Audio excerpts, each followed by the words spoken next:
Water Under the Bridge by Guy Wainick.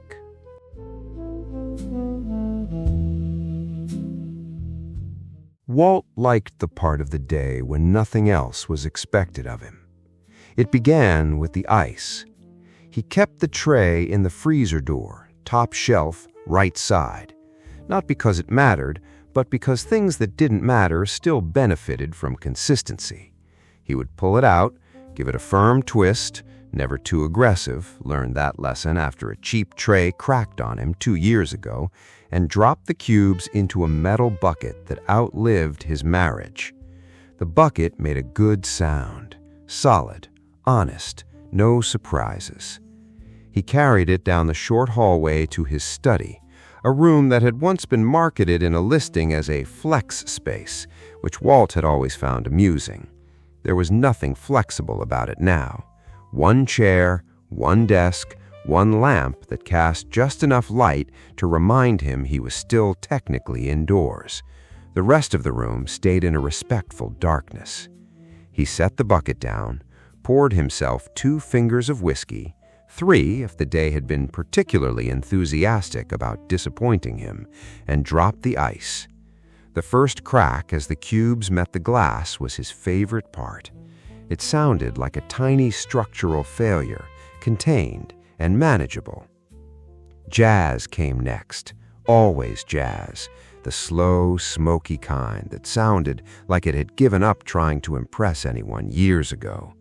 He didn't know the names of the musicians, didn't care to. They understood the assignment: exist in the background and don't ask questions. He sat. That was the ritual. Sit, sip, listen, think. Sometimes he lit a cigarette. He knew he wasn't supposed to. At 63, there were a lot of things he wasn't supposed to do anymore, most of which he found deeply unconvincing. He kept the cigarettes in the same drawer as an old contract binder and a pen that didn't work but felt good in the hand. He lit one now, drew in, and exhaled slowly toward the dark corner of the room where nothing in particular lived. Walt enjoyed his life. This surprised people when they found out, which wasn't often because there weren't many people left to find out. But if they had asked him, really asked him, not in that polite drive-by way people ask questions they don't want answers to, he would have told them the truth. He had everything he needed. A small house, 1 bedroom, 1 study, enough consulting work to keep his mind from softening around the edges, a liquor cabinet that didn't judge him, and most importantly, no one making demands. He took another sip. "Can't beat that," he muttered to no one, which was his preferred audience. His thoughts drifted, as they often did, to Louise. They always arrived the same way, not like a wound reopening, nothing so dramatic, but more like a file being pulled from a cabinet he no longer bothered to lock. Louise had been beautiful. That wasn't nostalgia talking. It was a simple fact, like gravity or taxes. When he first met her, 30 years ago, she had a way of entering a room that made people forget what they were doing before she arrived. Walt had been younger then, still under the impression that effort and outcome were directly related. He had seen her across a restaurant, one of those places with too many forks and not enough food, and thought, well, that seems like a good idea. It had, in many ways, been a very bad idea. Not at first, of course. At first, it was exactly what you'd expect. She laughed at his jokes. He worked harder than he needed to. She liked nice things. He discovered he liked providing them. There's a particular kind of satisfaction in being useful to someone you care about. Walt leaned into that with the enthusiasm of a man who believed usefulness was the same thing as love. Louise had refined tastes. Louise had expensive tastes. Louise had tastes that evolved at a pace that suggested she was being briefed daily on new and exciting ways to spend money. Walt adapted. Promotions, longer hours, side deals, consulting before consulting was what he officially did. He built a life that could support the version of happiness Louise seemed to require. At some point, he couldn't say exactly when, she started calling him boring. Not cruelly. Louise was rarely cruel in a direct way. It was more observational, like she was commenting on the weather. "You're just predictable, Walt." He had taken that as a compliment. Predictable meant stable. Stable meant reliable. Reliable meant things got paid for on time, and the lights stayed on, and the house, very nice house by the way, remained theirs. He took a drag from his cigarette, watching the ember glow. "Turns out," he said to the room, "not everyone's looking for a utility company." The affairs started as a suspicion, a shift in tone, a new interest in going out alone, a phone turned slightly away during conversations. Nothing you could point to in a court of law, but enough to make a man who spent his life reading contracts start noticing the fine print. The first time he knew for certain, he came home early. There's no grand story there, no dramatic confrontation, no shouting, just a tired man standing in his own living room, looking at a situation he had already, in a quiet corner of his mind, accepted. The other man had looked terrified. Walt remembered that part clearly. The kid, he was always younger, they were always younger, had scrambled for his clothes like the house was on fire. Louise was furious, not embarrassed, not apologetic, furious. "How dare you just walk in like that?" Walt had considered that question longer than it deserved. "I live here," he had said finally. It hadn't landed. There had been promises after that, apologies technically. Louise said she would change, that it hadn't meant anything, that she needed excitement, that he worked too much, that she felt neglected. Walt, who had spent years solving problems by applying more effort, did what he always did. He believed her. He worked harder. He came home earlier when he could, which wasn't often. He tried to be less predictable, though he wasn't entirely sure what that meant in practice. You don't just wake up one day and decide to become a different person, not convincingly anyway. The affairs continued.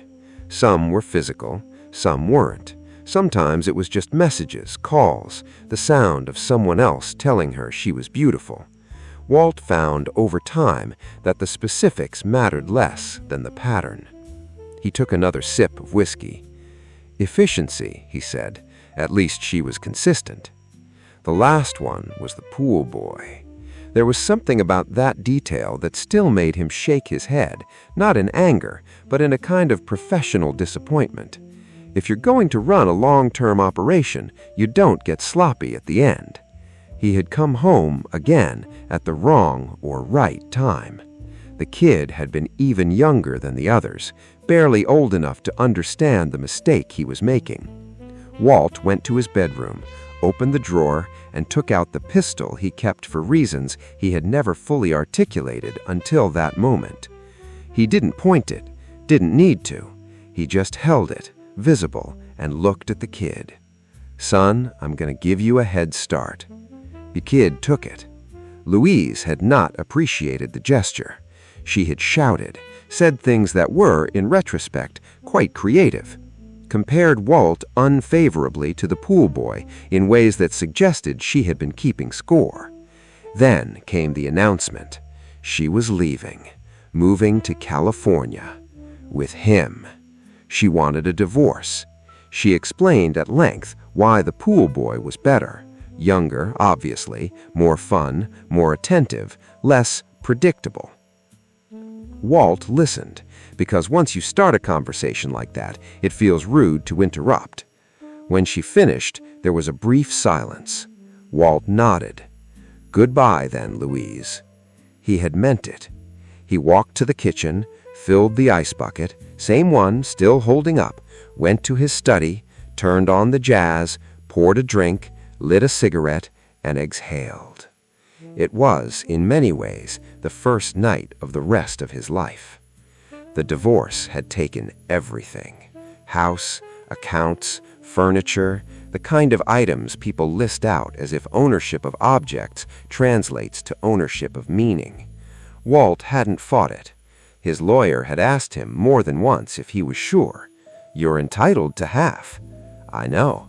And you're just not going to take it?" Walt had considered. Would it make her stay? No. Then what am I buying? The lawyer hadn't had a good answer, so Walt signed 5 years ago. He took another sip, letting the ice shift in the glass. "Fair trade," he said. "Expensive, but clean." After everything settled, he bought this house. Small, manageable, quiet. 1 bedroom, 1 study. No unnecessary space for unnecessary expectations.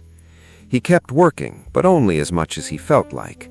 Consulting, contracts, enough to stay sharp, enough to keep the lights on and the whiskey stocked. And every night he came home, filled the ice bucket, sat in his chair, and let the day and the past do whatever it was going to do without interference. He thought about Louise less now. Not never, just appropriately. When the thoughts came, he examined them the way he used to examine contracts. What happened? Why it happened? Where he had misread the situation? Where he had been exactly right? There was humor in it if you looked at it from the right angle. "I built a whole life," he said, smoke curling upward, "for someone who didn't want the product." He chuckled, low and brief. Bad market research. Another sip. He leaned back in his chair, the jazz filling the space between thoughts. After a while, as the whiskey softened the edges of everything and the cigarette burned down to the filter, he gave the only conclusion he ever needed. A small nod to himself. Water under the bridge. He said it the same way every time. Not bitter, not triumphant, just final. Outside, somewhere beyond the thin walls of his small, perfectly sufficient house, something metallic clanged faintly in the night. Walt didn't move. "Probably nothing," he said. And for now, that was good enough.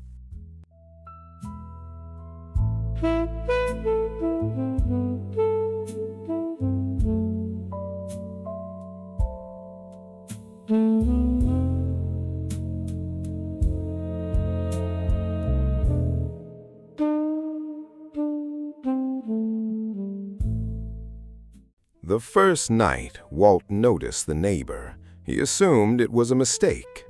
Not a mistake in the cosmic sense, he wasn't that ambitious anymore, but the smaller, more practical kind.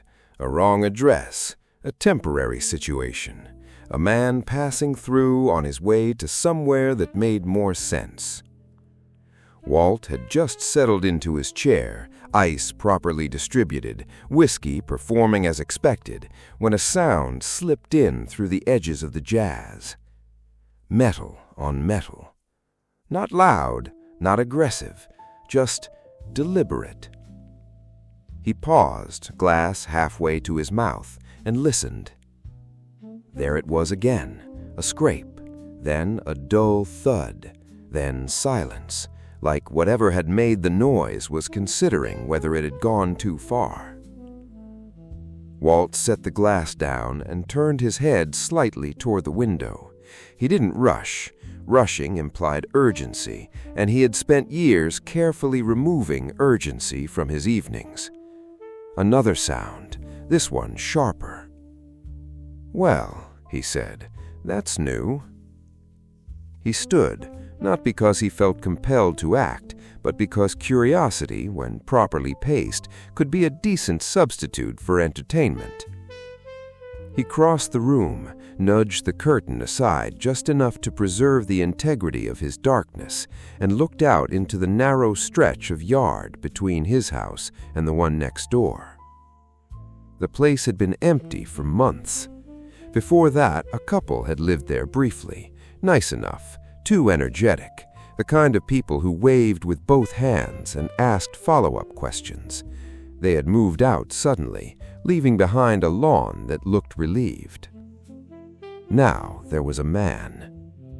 Walt took a moment to process him. The man stood near the back of the property, under a single work light that cast long, unforgiving shadows. He was bent over something, metal by the look of it, holding a tool that sparked intermittently. The light flashed, bright and violent, then died, then returned again in brief, angry bursts. Welding. Walt squinted. "At this hour," he murmured, "ambitious." The man didn't move like someone doing a hobby. There was no hesitation, no casual pacing. Every motion was precise, efficient, like he had already done this 100 times somewhere else and was now just repeating a procedure. He wore heavy gloves, a mask flipped up between bursts, and clothes that long ago stopped caring about their original purpose. Dirt clung to him in layers, as if he had been in the ground earlier and not entirely come back out. Walt watched for a while. The jazz behind him carried on, unbothered. The man worked. Spark. Pause. Adjust. Spark. "All right," Walt said softly, letting the curtain fall back into place. "We've got ourselves a project." He returned to his chair, sat down, picked up his glass, and took a thoughtful sip. There were, in Walt's experience, only so many reasons a man would be welding something in his backyard at night. He began to sort through them. "Could be a hobby," he said. "People build things, boats, furniture, questionable relationships." He considered. No boat's getting built back there, unless he's planning to sail it down the street. Another sip. "Could be a repair, something broke." He nodded to himself. "That's reasonable. Something always breaks eventually." He sat with that explanation for a few seconds, letting it settle. Then, slowly, "Doesn't feel like a repair." The sounds continued, now accompanied by a different rhythm, metal being moved, maybe dropped into place, followed by the hollow echo of something underground. He tilted his head. "Ah." He set the glass down. "Digging." That added a new category. He leaned back in his chair, cigarette between his fingers, and let his mind wander through the possibilities with the same careful attention he once gave to contract clauses. "All right, digging and welding." He took a drag. "Could be building something, structure, foundation." He nodded. "Man likes his projects. I respect that." A pause. "At midnight?" He exhaled slowly, smoke drifting toward the ceiling. "Or," he continued, "we've got ourselves a more creative situation." The next spark from outside flashed faintly through the curtain, just enough to register. Walt smiled faintly. "Could be a bunker." He let that one sit. End-of-the-world type, supplies, reinforced door, couple of folding chairs, one radio that only picks up static and bad news. He lifted his glass slightly, as if to toasting the idea. Wouldn't be the worst investment these days. The thought amused him more than it concerned him. He had seen enough over the years to understand that people dealt with uncertainty in different ways. Some bought insurance, some bought gold, some married Louise.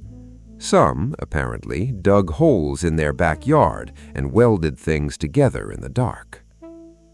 "Could be hiding something," he added, almost as an afterthought. That one had a different weight to it. He took another sip, considering. Hiding what? Money? Unlikely. Money didn't require welding. Bodies? Possible, but inefficient. If you're going to that kind of trouble, you pick a quieter method, less industrial. Walt shook his head. "No," he said, "too much noise for anything you don't want noticed."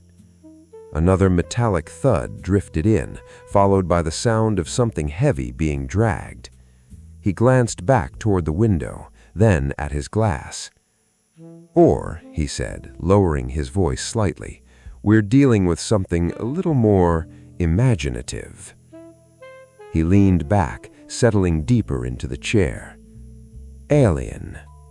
The word hung in the room for a moment, not entirely unwelcome. He nodded once. Sure, why not? He took a slow sip, warming to the idea. Lands in the neighborhood, blends in as best he can, picks up welding as a cover, starts building a way home. He gestured vaguely toward the wall. Needs parts, needs time, works at night to avoid suspicion. He paused. Doesn't account for me. That, for some reason, made him smile. Watching him from a poorly lit room, judging his technique. He chuckled under his breath. Poor guy. The sounds outside continued, steady and unrelenting. Spark, drag, thud. There was something almost admirable about it. Commitment. Walt respected commitment, even when it was misplaced.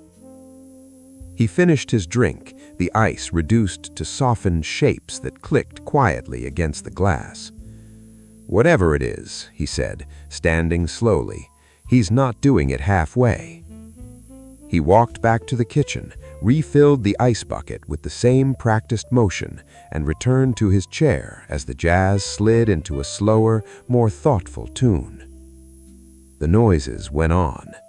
Walt sat, watched the darkness, listened without really listening. After a while, the noises began to blend into the background, just another layer in the quiet architecture of his evening. He lit another cigarette. "Not my business," he said. That was, in his experience, one of the most useful conclusions a person could reach. He leaned back, exhaled, and let the thought settle.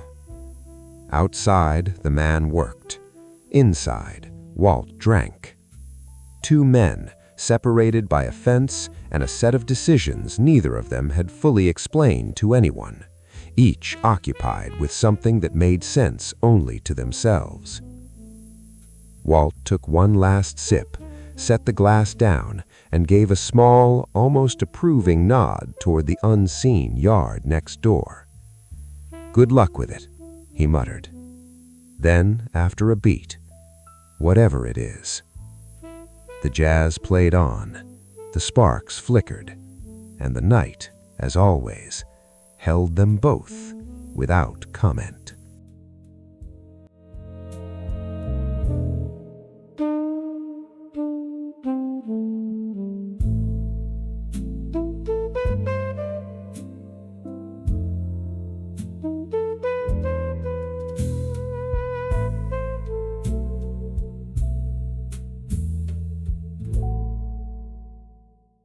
Walt did not go looking for the neighbor.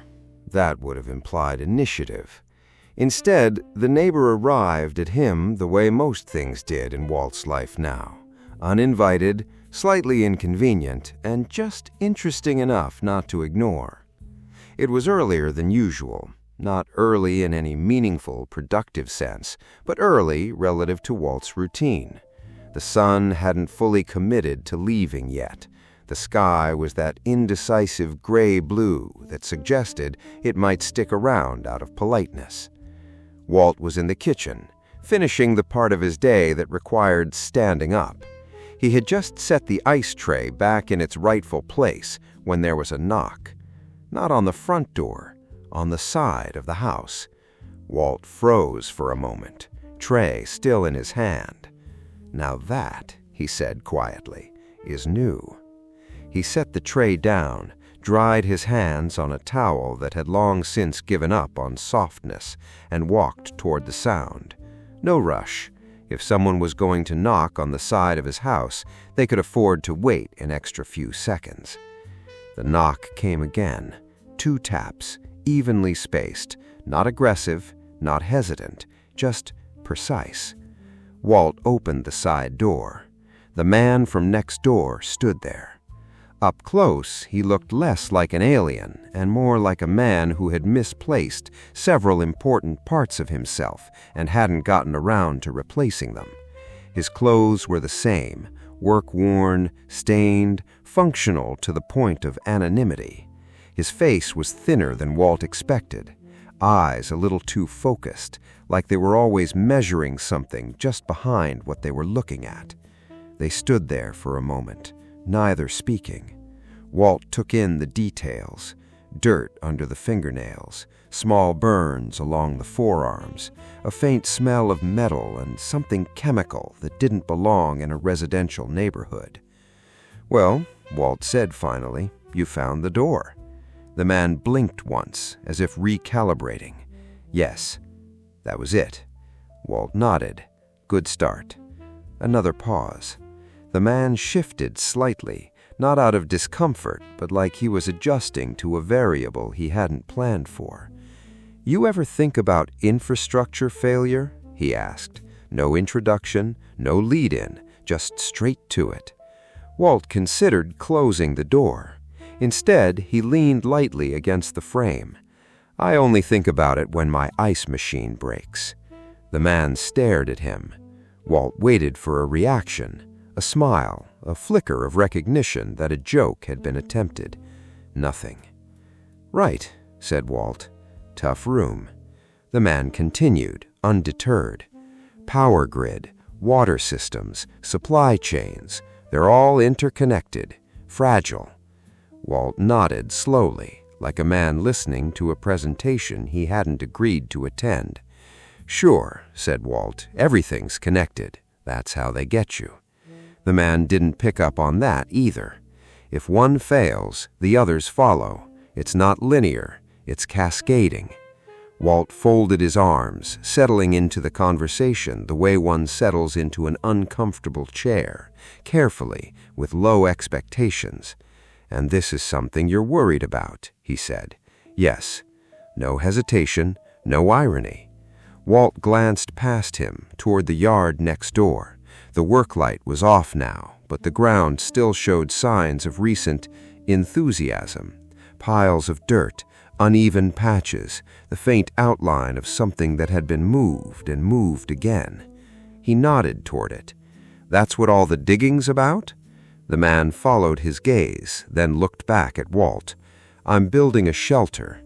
"Of course you are," Walt thought. Aloud, he said, "Naturally." Another pause. The man seemed to be waiting for something. Approval, maybe, or a question, or possibly just a confirmation that the words had been received and processed. Walt obliged. "What kind of shelter?" "Reinforced, below ground, independent ventilation, filtration system, water storage, food reserves." He listed them like items on a checklist, each one placed carefully in the space between them. Walt nodded. "Sounds thorough." "It has to be. Wouldn't want to half-build the end of the world." The man blinked again. Not confusion exactly, more like he was trying to decide whether that statement required a response. "It's not hypothetical," he said. "All right," said Walt. "Good to know." They stood there, the conversation hovering somewhere between serious and completely unnecessary. Walt shifted his weight. "You got a timeline on this?" he asked. The man hesitated for the first time. "Not exact," he said, "but the indicators are there." "Indicators?" "Yes." Walt nodded, as if that clarified everything. "Of course they are." He pushed off the doorframe and stepped just slightly outside, closing the distance by a foot or two, not enough to be neighborly, just enough to see the man more clearly.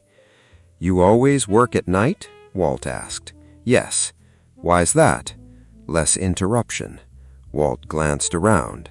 "Can't argue with the results." A faint breeze moved between them, carrying with it the smell of turned earth and metal. The man shifted again, then looked directly at Walt in a way that felt intentional. "You should consider it," he said. Walt tilted his head. "Digging a hole?" "Preparing. For infrastructure failure?" "Yes." Walt nodded lest, as if that clarified everything. He imagined it, himself out there in the yard, shovel in hand, carving out a space beneath the ground, stocking it with supplies, planning for a future that required that kind of preparation. He took a slow breath. "Appreciate the offer," he said, "but I think if everything collapses, I'm gonna have bigger problems than where to sit." The man studied him. "You won't have anywhere to go." Walt shrugged. "I got a chair." Another pause. This one stretched a little longer. The man looked at him, really looked this time, as if trying to reconcile something that didn't fit into whatever framework he was using. "You're not concerned," he said. It wasn't a question. Walt considered the most honest answer. "Not particularly." "Why?" "Well," he smiled faintly. "Well," he said, "I've already had my world end once." The words landed softer than he expected. The man didn't respond right away. Walt gestured vaguely toward the house. "Turns out it keeps going." Another beat. The man nodded slowly, though it wasn't clear he understood. "Preparation increases survivability," he said. Walt nodded back. "Probably does." He pushed the door open a little wider. "Well," he added, "I won't keep you. Looks like you've got a busy night ahead of you." The man didn't move. For a second, Walt thought he might say something else, ask a question, offer more information, something that would shift this from a transaction into a conversation. Instead, he gave a small, almost mechanical nod. "Yes." He turned and walked back toward his yard. Walt watched him go, noting the same precise movements, the same quiet efficiency. The man stepped over a shallow trench without looking down, as if he had already mapped every inch of the ground in his head. "All right then," Walt said to himself. He closed the door, slid the lock into place more out of habit than necessity, and stood there for a moment. Infrastructure failure. He shook his head, a faint smile forming. "Guy's planning for the apocalypse," he muttered, heading back toward the kitchen. He refilled the ice bucket, carried it to the study, and resumed his position in the chair. The jazz picked up where it had left off, unconcerned with global systems or their potential collapse. Walt poured the whiskey, dropped in the ice, and leaned back. Outside, after a brief pause, the sounds started again. Digging, welding, building something that might never be needed. Walt took a sip. "Reinforced," he said softly. "Independent ventilation." He nodded, as if reviewing the specifications. "Guy's thorough." He sat there for a while, listening to the rhythm of it, not intrusive anymore, just present. Another man, next door, preparing for a future he believed in. Walt raised his glass slightly in the general direction of the noise. "To infrastructure," he said. Then, after a beat, "Hope it holds."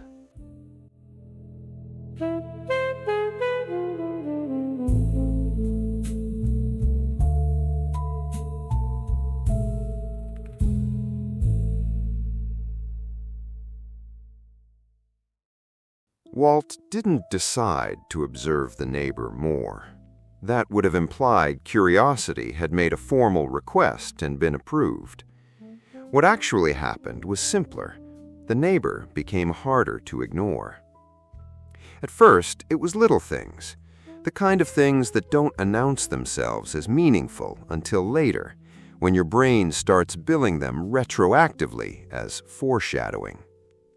The yard lights at odd hours, the faint sound of tools restarting after what should have been a finished day, the silhouette in the window, standing still too long, like the act of sitting down required paperwork he hadn't completed.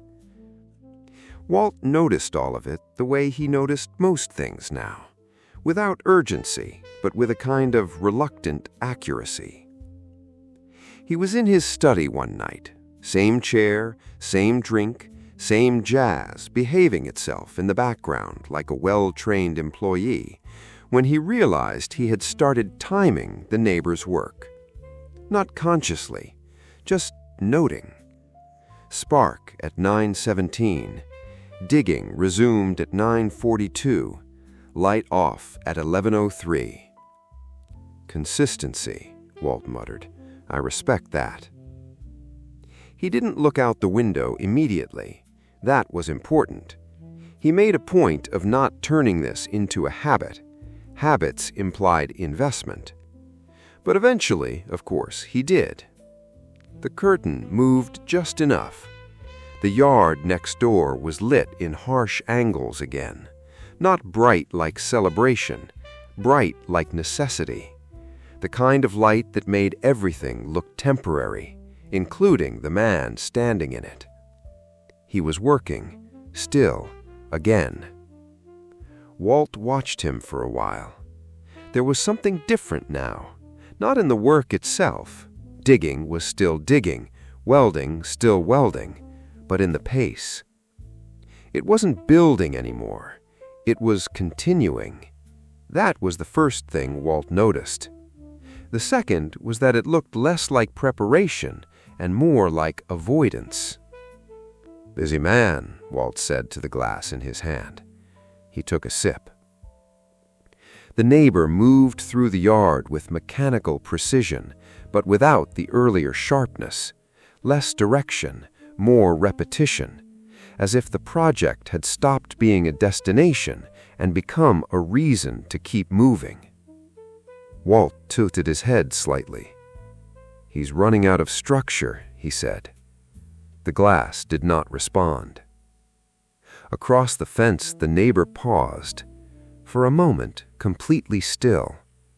Then he looked up, not toward the house exactly, not at a specific window, just upward. Walt froze slightly, not dramatically, just enough to register that something had shifted.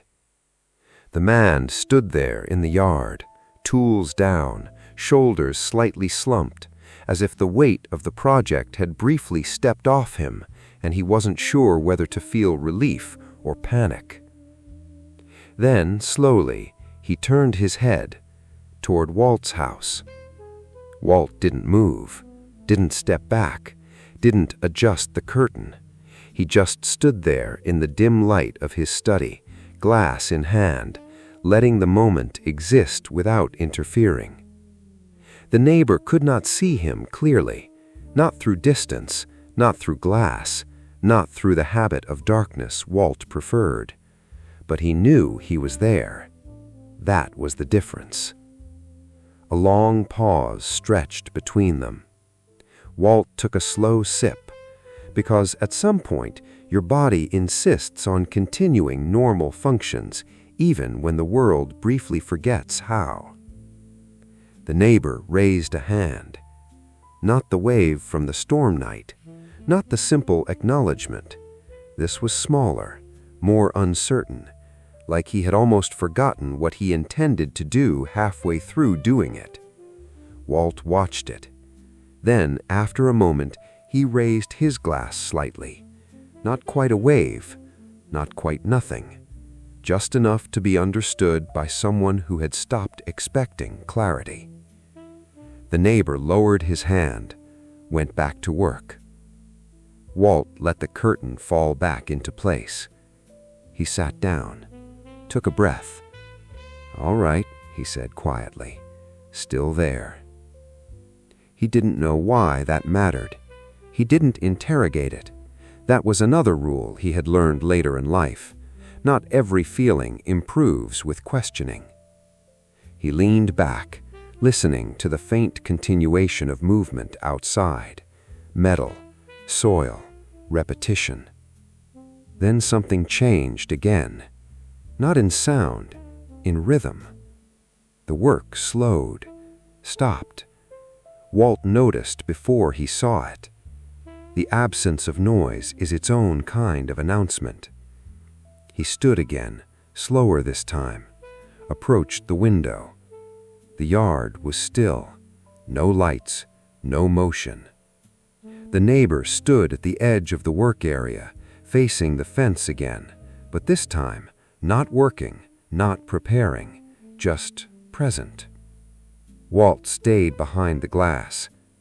The man looked toward his house again, longer this time, not searching, not expecting, just looking.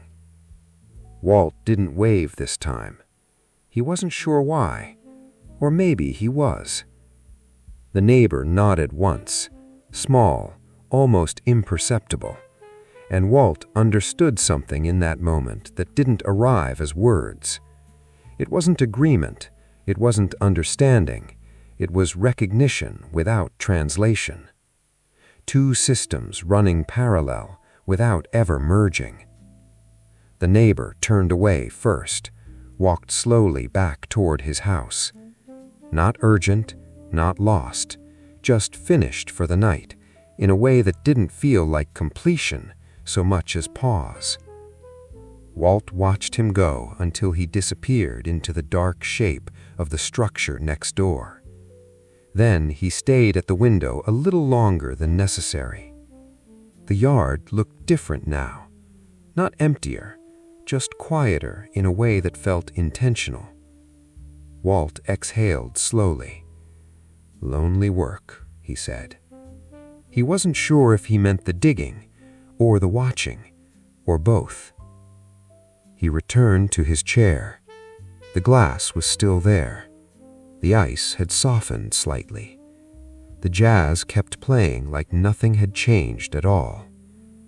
Walt sat down, swirled the drink once, and nodded to himself. Same problem, different tools. He took a sip. Outside, the neighbor's house went dark. Inside, Walt stayed exactly as it always had.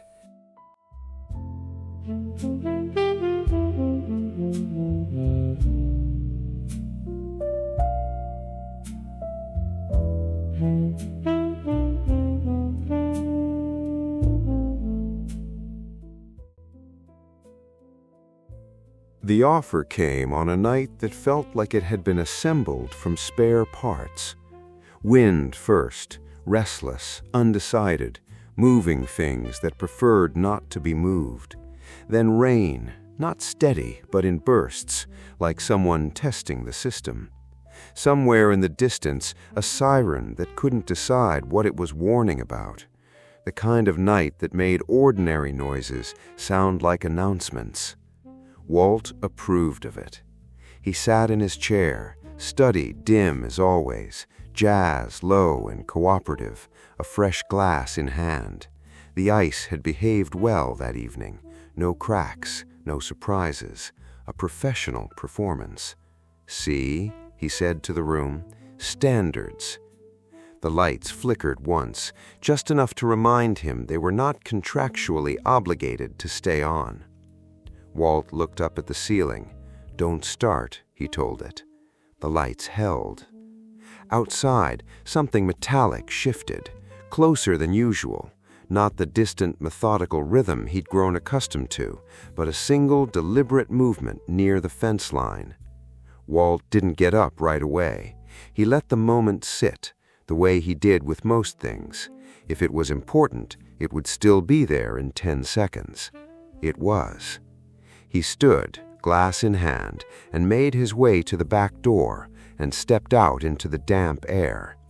The rain had softened to a light, persistent drizzle that made everything look slightly more honest. "Evening," Walt said. The man nodded. "Conditions are deteriorating." Walt glanced up at the sky. "Bit dramatic," he said. "I'd call it inconvenient." The man didn't smile. "The grid is unstable," he said. "There are reports of outages." Walt took a breath, letting the damp air settle in his lungs. "Wouldn't be the first time," he said. "The utility company likes to keep things interesting." A flash of lightning in the distance. Thunder followed, late but committed. The man stepped closer to the fence. "It's beginning," he said. Walt leaned lightly against the wood, as if it might offer commentary. "Is it?" he said. "Yes." No hesitation, no doubt, just a statement delivered with the same precision Walt had come to expect. Walt studied him. There was something different tonight. Not urgency, he'd always been urgent in a quiet way, but a kind of completion, like the last box had been checked. "You finished it," Walt said. "Yes." "Reinforced, ventilation, all the hits?" "Yes." Walt nodded once. "Good. Hate to leave a project half done." Rain ticked softly against the fence between them. The man took a breath, and for a moment Walt thought, just briefly, that he might say something human, something off-script, but when he spoke, it was still the same careful structure. "There is capacity for 2, he said. Walt waited. "In the shelter." There it was. Walt let the words sit. They deserved at least that much respect. 2, he repeated. "Yes." "Not 3. "No." "All right," Walt said. "Good to know where the line is." The man didn't respond. "I have supplies, water, food, air filtration, power redundancy. It is designed for extended habitation." Walt nodded, looking out over the yard, imagining it, the space beneath his feet, carved out and reinforced, stocked and sealed, a room built for a future that required hiding from it. "Sounds comfortable," he said. "It is functional." "Of course it is." Another pause. The rain filled it, steady now, less interested in testing and more committed to the job. The man looked at Walt directly. "You should come," he said. Not a suggestion this time, not a theory, an offer. Walt felt it land. He didn't answer right away, not because he was weighing it, he wasn't, but because it deserved proper consideration. You don't dismiss something like that out of hand, not when it's been built piece by piece, night after night, by a man who clearly had nothing else left to build. Walt looked at him, really looked at him. The dirt, the burns, the careful posture, the way he stood like he was still inside the structure he'd made, even out here in the rain. "You been down there?" Walt asked. "Yes." "Long?" "Long enough to test systems." Walt nodded once. "How was it?" The man hesitated. A fraction of a second, but it was there. "Stable," he said. Walt smiled faintly. "Yeah, that tracks." He reached into his pocket, pulled out a cigarette, lit it, shielding the flame from the rain with a practiced hand. He took a slow drag, exhaled, and watched the smoke struggle briefly before surrendering to the night. "You ever sit still down there?" he asked. The man frowned slightly. "Define." "Nothing to fix, nothing to build, no lists. I monitor systems." "Of course you do." Walt leaned back from the fence, resting his weight on his heels. "Listen," he said, not unkindly. "I appreciate it, I do. Not a lot of people out here offering real estate underground." The man waited. "But I'm gonna pass." The words hung there, simple and complete. The man's expression didn't change, but something behind it shifted, like a calculation that had expected a different result. "Why?" he said. Walt took another drag, considering how much of the answer was worth giving. "Because I'm already somewhere I don't mind being." "That will not matter if systems fail." Walt nodded. "Probably not." "Then your current state is irrelevant." Walt smiled, a little wider this time. "See, that's where we disagree." The rain picked up, just enough to make the space between them feel smaller. The man stared at him, waiting for the correction. Walt obliged. "I spent a long time trying to build something that would hold up, put the work in, covered all the angles, made sure everything was reinforced." He gestured vaguely, not at the house, not at the yard, just at the idea of it. Didn't matter, still came apart. Lightning again, closer now. The thunder followed faster. The man didn't look away.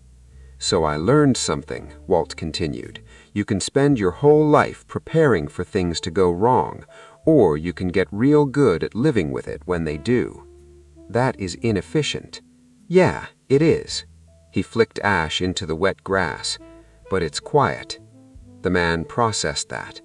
"You are choosing not to increase survivability." Walt shrugged. "I'm choosing not to move into a hole." "It is not a hole," the man said, "a trace of something, maybe defensiveness, slipping in. It is a controlled environment." Walt nodded. "Sure, climate-controlled hole." The man didn't correct him this time. Rain ran down the fence between them, tracing lines that didn't quite connect. "You will die if conditions degrade beyond threshold," the man said. Walt took a final drag, dropped the cigarette, and pressed it out under his shoe. "Eventually," he said. "That's been the plan for a while now." The man stared at him. Walt met the look, steady, not challenging, just present. "I'm not waiting for the end of the world to get comfortable. I'm already am." Silence. Not empty, just full of two different answers to the same question. The man looked at him a moment longer, as if trying one last time to fit Walt into the structure he understood. It didn't work. Finally, he gave a small nod. Understood. Walt returned it. Appreciated. Another flash of lightning, this one close enough to light both of them fully for a second.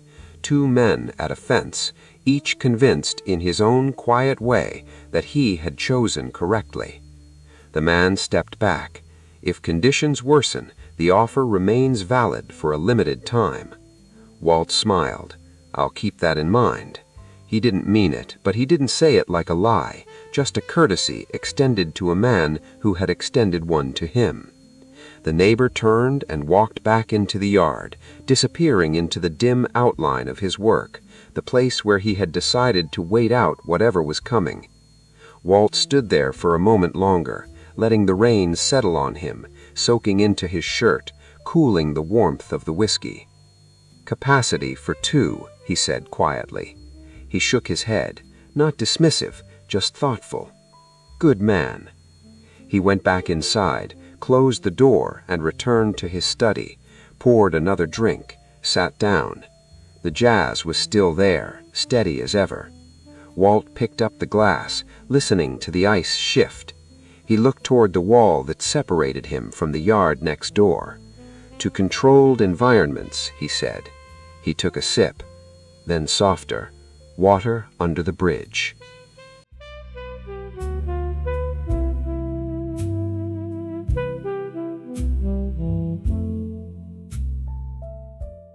The storm didn't arrive all at once. It built itself the way most things did, quietly at first, then with increasing confidence until it stopped asking permission. Walt noticed it in the glass. The ice shifted differently when the pressure changed. He didn't know if that was scientifically accurate, but it sounded right in his head, and at this point in his life, that was good enough. The cues clicked together in a slightly sharper way, like they were bracing for something. "All right," he said, swirling the whiskey gently.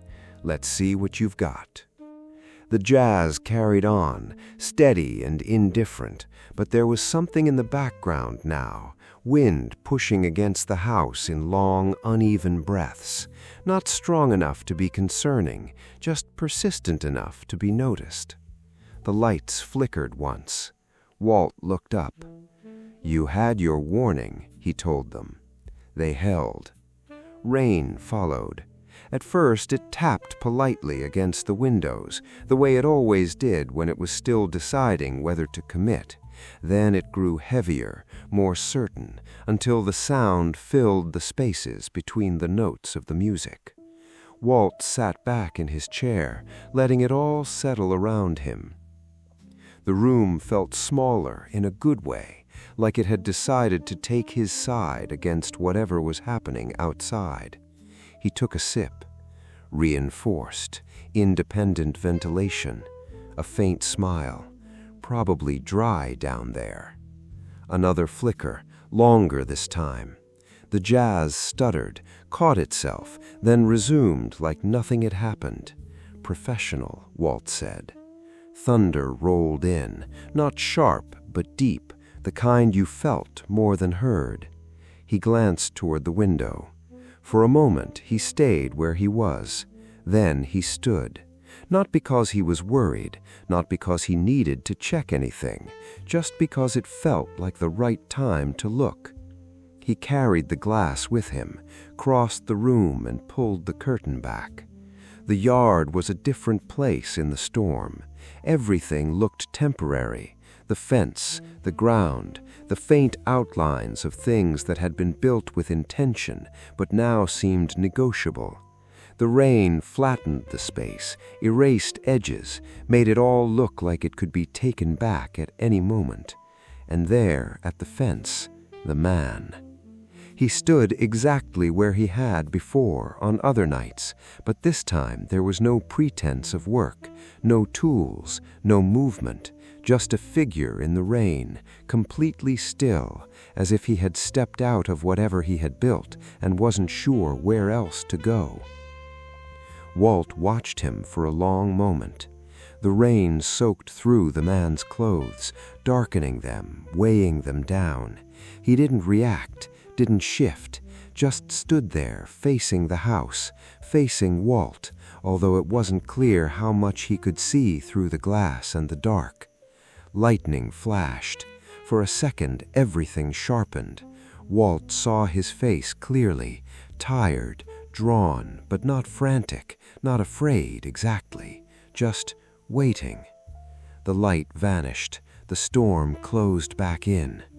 Walt let the curtain fall halfway, then stopped, looked again. "All right," he said quietly. He set the glass down on the desk this time. No need to carry it out. Some things didn't need to be brought into the weather.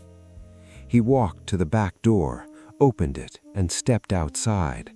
The rain hit him immediately, cold and honest.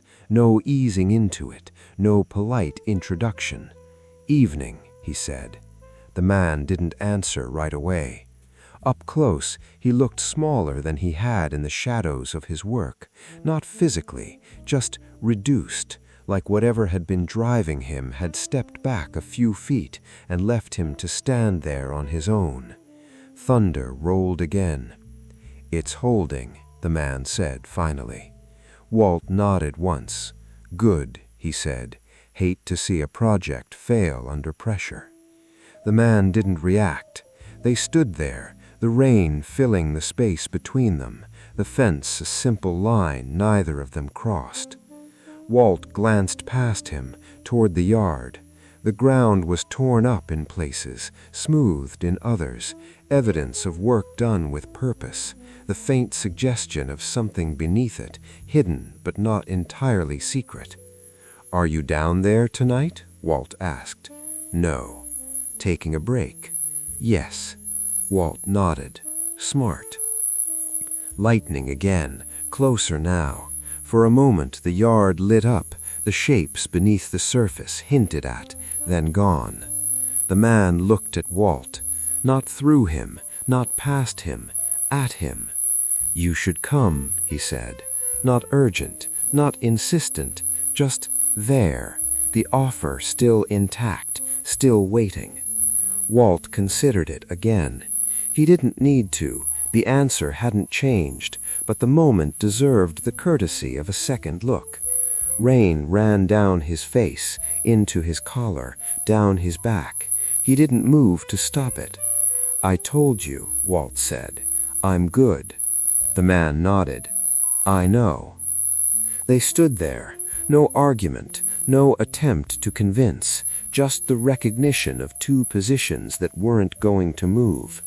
Thunder cracked sharper this time. The lights inside Walt's house flickered, then went out completely. The jazz cut mid-note. Silence rushed in, filled quickly by the rain. Walt glanced back at the dark window.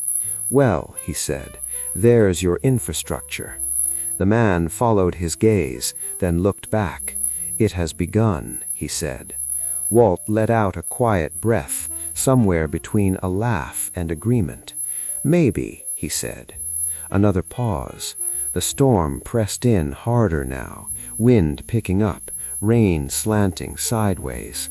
The man raised his hand, not precise this time, not measured, just a wave, simple, human. Walt looked at it. There was something in that gesture that hadn't been there before. Not calculation, not planning, just acknowledgement. Walt lifted his own hand, returned it. For a second, the storm didn't matter. The fence didn't matter. The shelter didn't matter. Just two men standing in the rain, recognizing each other for what they were, alone, and dealing with it the only ways they knew how. The man lowered his hand first, gave a small nod. Walt returned that too. No words, nothing left to say that hadn't already been decided. The man turned, walked back into the yard, into the dark, toward the place he had built for himself beneath the ground. Walt watched him go until the rain and the night took him. He stood there a little longer than necessary, letting the storm run its course over him. Then he turned back to the house. Inside, the study was completely dark. The jazz was gone. The room felt different without it. Not worse, just more honest. Walt stepped in, closed the door, and stood there for a moment, listening to the rain against the walls. "All right," he said softly. He moved through the dark without turning on a light, found the chair, sat down, reached for the glass on the desk, took a sip, the ice now just shapes in the dark. He leaned back, listening to the storm fill the space where the music had been. After a while, he gave a small nod to no one. Water under the bridge. The rain kept falling, the wind kept moving, and somewhere, just beyond the fence, a man sat in a place he had built for himself to survive the end of things. Walt stayed where he was, waiting not for the storm to pass, but for it to finish being what it was.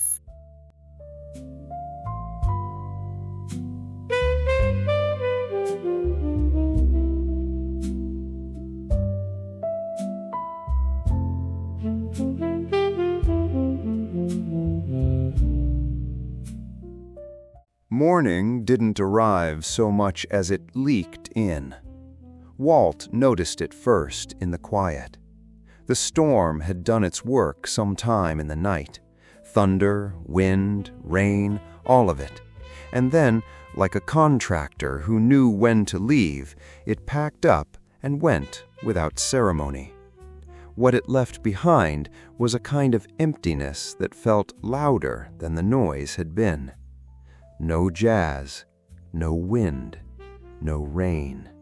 Just the refrigerator humming in the kitchen like it had survived something and wasn't interested in discussing it. Walt opened his eyes.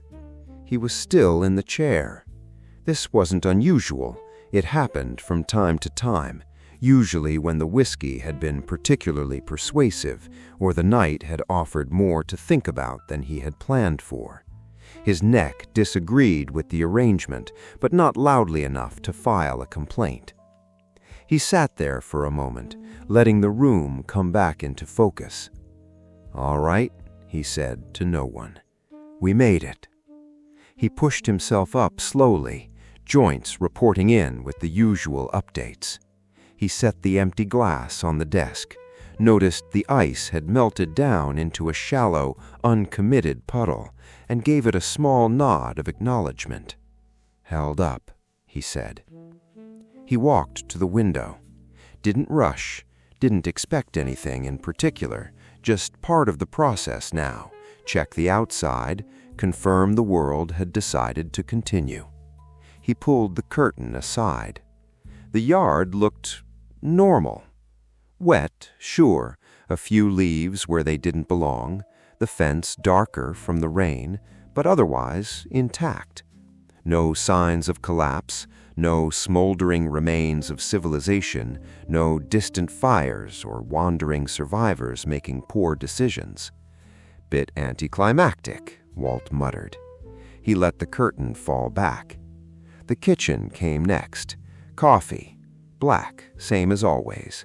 No ceremony there. Coffee wasn't a ritual, it was a correction.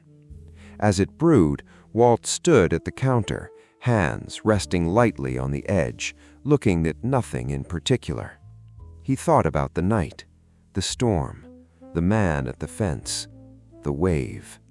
He didn't dwell on it, just let it pass through. "Capacity for two," he said quietly. The coffee machine clicked, announcing completion with more confidence than the situation required. Walt poured a cup, took a sip, and made a face that suggested the coffee had once again failed to live up to expectations. "Consistent," he said. He carried the cup back toward the study, pausing briefly at the window again. Something felt off. Not wrong, just different. He looked more closely this time. The yard next door. He frowned slightly, set the coffee down, pulled the curtain back further. "All right," he said. He opened the back door and stepped outside.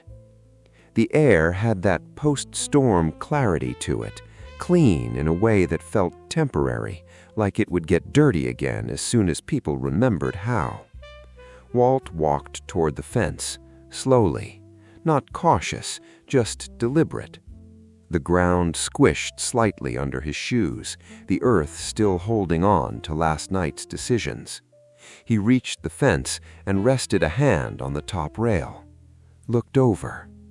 The yard next door was wrong. Not damaged, not destroyed, just absent. The piles of dirt were gone, the uneven patches smoothed out like someone had taken the time to correct them. No trenches, no disturbed lines. The whole space looked as if it had been reconsidered and returned to a previous version of itself. Walt blinked once. Well, that's efficient. He leaned forward slightly, scanning the yard. No tools, no materials, no work light, nothing. Just grass, wet, slightly flattened grass, trying its best to pretend it had always been there. The house itself, same thing. Windows closed, curtains drawn. No movement, no sign that anyone had been up all night building anything, planning anything, waiting for anything. Walt stood there for a moment, letting the picture settle. "All right," he said again, quieter this time. He walked along the fence a few steps, looking for something, a mark, a leftover piece, evidence that he hadn't imagined the past few nights. There was none. He reached the gate between the yards. It was closed. Not locked, just closed. Walt rested a hand on the latch. Considered. This was technically the point where a different kind of man would open it, step through, investigate, confirm. Walt stood there, hand on the latch, and thought about it. He imagined the yard up close, the ground, the house, the door. He imagined knocking. He imagined the silence that would follow. He let go of the latch. "Not my business," he said. The phrase fit better now than it had before. He stepped back from the gate, returned to his side of the fence, and took a last look over. Empty, clean, final. "Packed up quick," he muttered. He turned and walked back toward the house, the wet grass darkening slightly where he stepped. Inside, the study waited exactly as he had left it. Chair, desk, glass. The room hadn't changed. He picked up the glass, looked at the thin line of melted ice at the bottom, then set it back down. "No rush," he said. He went to the kitchen, poured the rest of the coffee and returned to the study, this time not sitting immediately. He stood for a moment, looking at the chair. Then, almost without thinking, he glanced toward the wall that separated him from the empty yard next door. Morning. The word landed softly, with nowhere to go. Walt nodded once, as if acknowledging a response that hadn't come. Good talk. He sat down. The chair accepted him without comment. He reached for the radio, hesitated just for a second, then turned the jazz back on. It filled the room, picking up the thread as if nothing had been interrupted. Walt leaned back, coffee in hand now instead of whiskey, the day still undecided. He thought about the man, not in detail, not as a problem to solve, just as a presence that had been there, working, building, offering, waiting, gone. Walt took a sip of coffee, made the same face as before. Still terrible, he said. He set the cup down, rested his arms on the arms of the chair, and let his eyes drift toward the dark corners of the room. After a while, he gave a small nod. All right, he said. Not approval, not dismissal, just acceptance. He sat there listening to the jazz, the house quiet around him, the world outside continuing in its usual, indifferent way. And after a long moment, softer than usual, almost as if he wasn't entirely sure who he was saying it for this time, water under the bridge.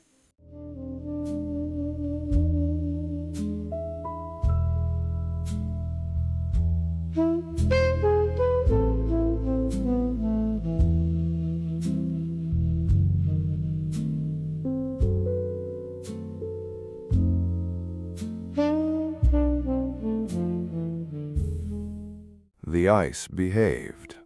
Walt noticed that first. Clean break from the tray, no resistance, no cracking along the edges. It dropped into the bucket with a solid, confident sound, like it understood its role and had no intention of complicating things.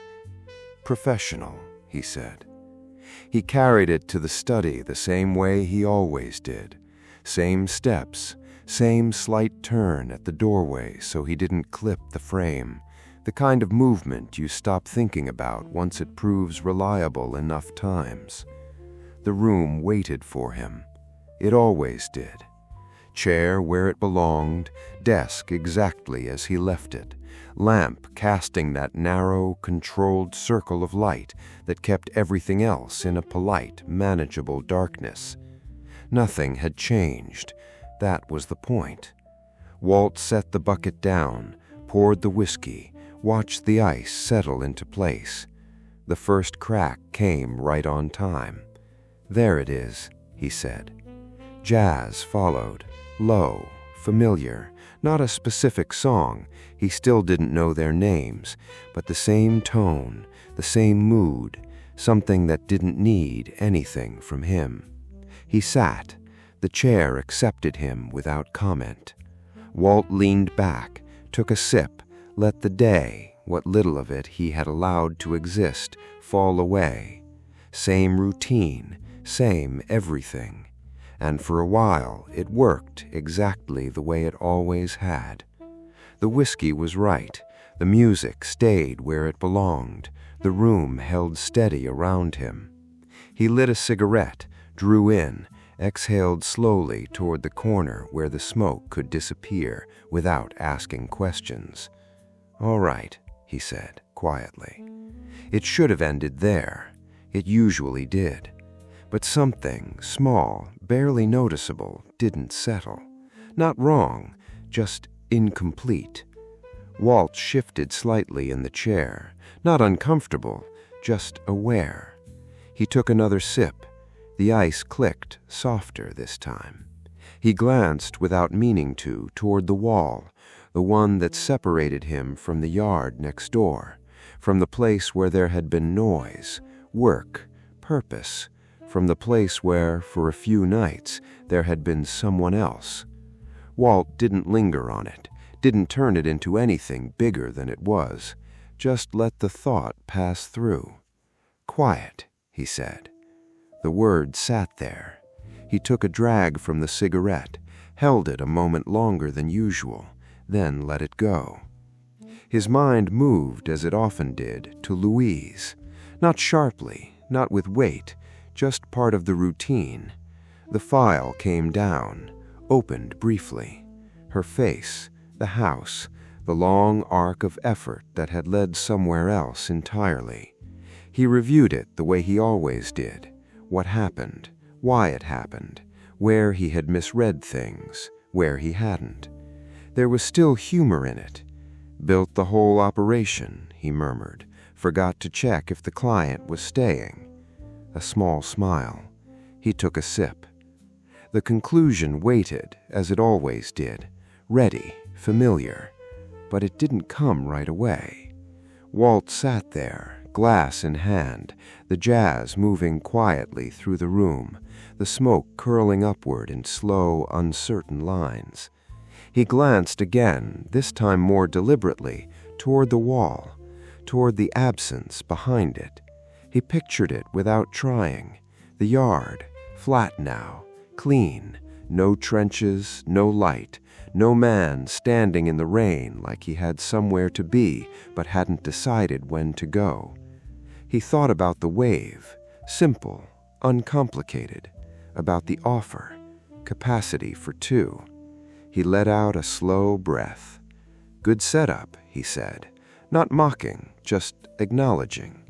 He pictured it again, briefly, the shelter, controlled air, supplies stacked with intention, a place built to outlast something that might not even arrive.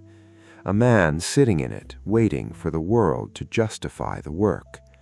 Walt shifted in his chair. He could see it clearly enough, too clearly, maybe. Then he let it go. Not his business, never was. He took another sip, letting the whiskey settle the thought the way it always did. The room held. The music held. Everything stayed exactly where it belonged. And still, he paused, just briefly, glass halfway to his mouth, not because he was unsure, not because he was reconsidering anything, just because, for the first time in a long time, the conclusion had more than one thing in it. Louise, of course, that part hadn't changed. 30 years, good and bad, reduced to something manageable, something that fit inside a single phrase. But now, there was also a man in a yard, working at night, building something no one had asked for, offering it anyway, standing in the rain, waving. Walt lowered the glass slightly, sat there in the dim light, the jazz steady, the room exactly as it always had been.